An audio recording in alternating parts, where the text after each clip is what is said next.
প্রশ্ন 2000 আগের শাসক দলে যারা ছিলেন সেই সমর্থিত ব্যক্তিকে আমি পার্টির সমর্থিত ব্যক্তির কাছে প্রশ্ন যে আপনি চাকরির পরিসংখ্যান সম্বন্ধে জানতে চাইছেন আপনারা, তখন আমাদের তো মনে হয় যে একমাত্র পরিবার এবং প্রশ্ন করুন প্লিজ, প্রশ্ন করুন। পরিবারের মধ্যেই চাকরিগুলো সুরক্ষিত থাকতো, নির্দিষ্ট করা থাকতো পরিবার এবং পার্টির ব্যক্তিদের মধ্যে। বাকি কয়জন ভালো ভালো মেধা সম্পন্ন ব্যক্তিরা চাকরি পেয়েছে? ধন্যবাদ। আমি এটা বলার সুযোগ পাচ্ছিলাম না, আপনি সুযোগ করে দিলেন আমাকে বলার যে পশ্চিমবঙ্গে বামফ্রন্ট সরকার থাকাকালীন এসএসসি পরীক্ষা হয়েছে, পিএসসি পরীক্ষা হতো নিয়মিত। এখনো অবধি মমতা ব্যানার্জি বলার পরে ফাইল দেখিয়েছিলেন, সেই ফাইল দেখিয়ে বলেছিলেন যে সবাইকে জেলে ঢোকাবো। আমি বলে দিচ্ছি একদম, আমি সবটাই বলছি। আপনার কল হতো এক্সচেঞ্জ থেকে, আমি নিজে প্রাথমিক বিদ্যালয়ে শিক্ষকতা করি। আমি বলে দিই, আমি নিজে প্রাথমিক বিদ্যালয়ে শিক্ষকতা করি। আপনার দলের নেতা এখন সিউড়ি শহরে যিনি আব্দুল মোহাম্মদ শফি, রমাদা, এদের নেতৃত্বে আমি ফার্স্ট ইয়ারে যখন টিএমসিপির রানিং মেম্বার ছিলাম, সেই অবস্থায় আমি ট্রেনিংয়ে গেছি। আমার মাধ্যমিকের নাম্বার 80% কাছাকাছি। ট্রেনিং করেছি, 40 টাকা বছরে স্টাইপেন্ড পেয়েছি, এক্সচেঞ্জ থেকে কল পেয়েছি, চাকরি পেয়েছি আমি নিজে। সুতরাং বলে দিই যে স্বচ্ছতার সঙ্গে হয়েছে, আজকে আপনার দল করে এরকম মানুষ যারা জিজ্ঞাসা করে মেয়ের বিয়ে দিতে গেলে কোন সালের ব্যাচ বাবা তুমি শিক্ষকতা করছো, কোন সালে। মেয়ের মা বাবারাও এখন ভাবছেন যে তৃণমূল আমলে পাওয়া চাকরি, সেই চাকরির নিশ্চয়তা আছে কিনা। ধন্যবাদ। আপনার নিজের আমার একটা প্রশ্ন দিদি ভাই, আপনি তো তাও বললেন আগে এক্সচেঞ্জে 3 বছর পর কল আসতো, 13 বছরে শুনেছেন যে এক্সচেঞ্জ থেকে আর কল আসে? এক্সচেঞ্জ থেকে উঠে গেছে, এটা জানেন কি আপনি 13 বছরে? এটা তো ওপেন টু অল করে দেওয়া হয়েছে, এটাকে ওপেন করে দেওয়া হয়েছে। এক্সচেঞ্জের মাধ্যমে কোনো কারিগরি ব্যবস্থা যাতে না থাকে। তৃণমূলে যারা প্রতিনিধি আছে তাদেরকে প্রশ্ন যে আপনারা এই সোজা সাপটা যে প্রশ্ন শুরুতেই যে কথাটা বললেন যেটা তৃণমূলের গড় বীরভূম, তো তৃণমূলের গড়ই যদি হতো তাহলে আপনাদের পৌরসভা ভোট, এই পঞ্চায়েত ভোটে আপনাদেরকে আমাদের বিরোধী প্রার্থীদেরকে কেন এত ভয় দেখাতে হতো, আর ভোট পরবর্তী এত হিংসা কেন করতে হতো? যদি এটা টিএমসিরই গড় হতো তাহলে বুকে এত ভয় কিসের? নির্দ্বিধায় জিততে পারতো। আমাদের মনে থাকবে 98 সালে দল তৃণমূল কংগ্রেস তৈরি হওয়ার পরে বামফ্রন্টের বিরাট বড় রাষ্ট্রীয় সন্ত্রাসের বিরুদ্ধে মমতা বন্দ্যোপাধ্যায় গড়বেতা থেকে নানুর অবধি সব জায়গায় ঘুরে সংগঠিত করে দলকে প্রতিষ্ঠা করে পঞ্চায়েত নির্বাচনে লড়তেন, পুরসভা নির্বাচনে লড়তেন, কোথাও জিততেন, কোথাও হারতেন, পারতেন না। এই যে ব্যর্থতাটা ভারতীয় জনতা পার্টির, যেটা অভিষেক বন্দ্যোপাধ্যায় বললেন যে সবার জন্য খোলা থাকলো, যার জন্য আপনারা কোর্টে পঞ্চায়েত পেয়েছেন, খয়রাসোল পঞ্চায়েত পেয়েছেন, বাম কংগ্রেস রমাদা পৌরসভা নলহাটিতে পৌরসভা নির্বাচন, বড় দুর্ভাগ্য। পৌরসভা নির্বাচন মানুষ এটা বড় পৌরসভা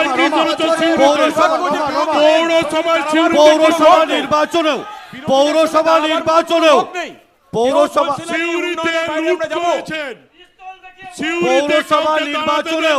গত পৌরসভা আপনার সহসভাপতি সাহস নিয়ে দাঁড়িয়ে ছিল, লড়াই করেছেন। আপনার শহর সভাপতি নির্বাচনে লড়াই করেছিল ছিল বিজেপিরা। আমার এখানে যে পঞ্চায়েত নির্বাচন, আমার এখানে নির্বাচনে পরবর্তী সন্ত্রাস বলতে পারেন আমি সঞ্জীব বর্মন রামপুরহাটে জিতলো পুরো প্রতিনিধি হিসেবে। আমার এখানে পুরো প্রতিনিধি সময় জেলে ঢুকিয়ে দিয়েছিলেন, দুটো সময় পুলিশ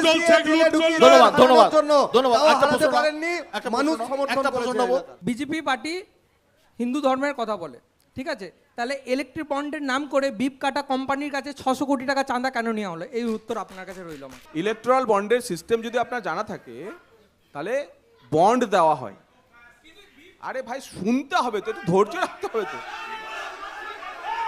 বলো তো সেই বন্ডে থাকে না কে ডোনেট করছে।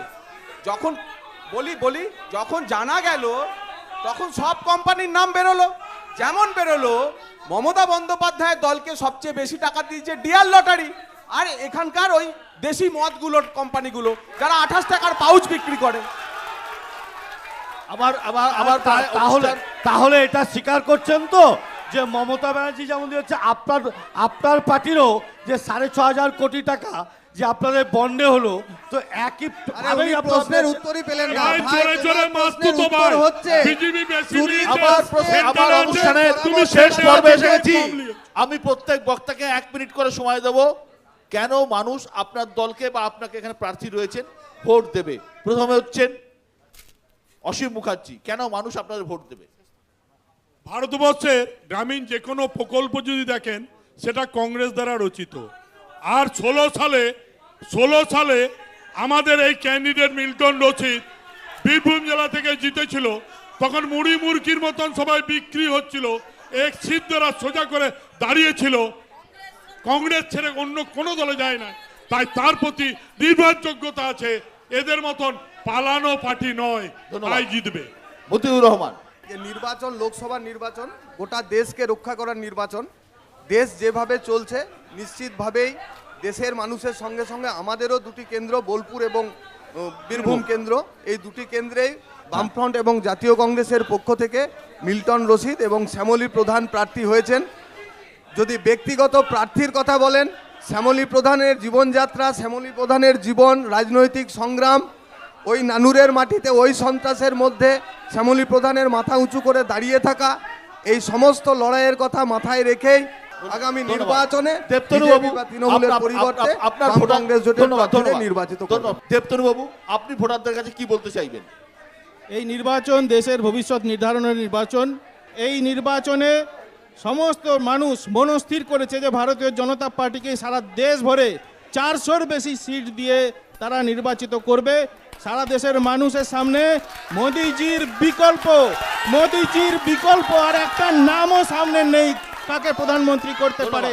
ধন্যবাদ। মোদিজি ছাড়া আর কোনো বিকল্প নাম না থাকাতে মোদিজি একমাত্র ধন্যবাদ। রাস্তা। রমানঞ্জন। কেন্দ্রীয় সরকারের রাষ্ট্রীয় দমন পীড়নের প্রতিবাদে এবং সাংসদ হিসেবে শতাব্দী রায়ের উন্নয়ন, মমতা বন্দ্যোপাধ্যায়ের জনমুখী প্রকল্প এবং একটা কেন্দ্রে একটা ধর্মনিরপেক্ষ সরকার গঠনের স্বার্থে বাংলা যাতে আগামী দিনে পথ দেখাতে পারে এবং সেই বাংলার পথ আগামী দিনে ভারতবর্ষ দেখবে। ধন্যবাদ। জগন্নাথ। এই নির্বাচন হচ্ছে দেশকে পঞ্চম অর্থনীতি থেকে তৃতীয় বৃহত্তম অর্থনীতি হিসাবে প্রতিষ্ঠা করার নির্বাচন। এই নির্বাচন হচ্ছে দেশের 70 বছর বয়স্ক সমস্ত নাগরিকদের 5 লক্ষ টাকা বিনামূল্যে বীমা দেওয়ার নির্বাচন। এই নির্বাচন হচ্ছে সাধারণ মানুষের হাতে স্বচ্ছভাবে নিয়োগ দেওয়ার নির্বাচন। এই নির্বাচনে প্রধানমন্ত্রী পদের কোনো শূন্য পদ নেই, তাই মানুষ বলছে এইবার ধন্যবাদ। আরো একবার দিলীপ দা। ঠিক এইভাবেই গত 21-এর বিধানসভা নির্বাচনে নরেন্দ্র মোদী আর অমিত শাহজিরা বলেছিলেন ইস বার 200 পার, কিন্তু 100 ধরতে পারেননি। কাজে এই ভারতবর্ষের এই লোকসভা নির্বাচনে বাংলার মানুষ ভোট দেবেন।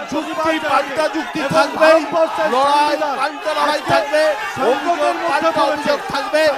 অনেক অনেক ধন্যবাদ সিউড়িবাসীকে, বীরভূমবাসীকে একটা সুন্দর অনুষ্ঠানে আসার জন্য।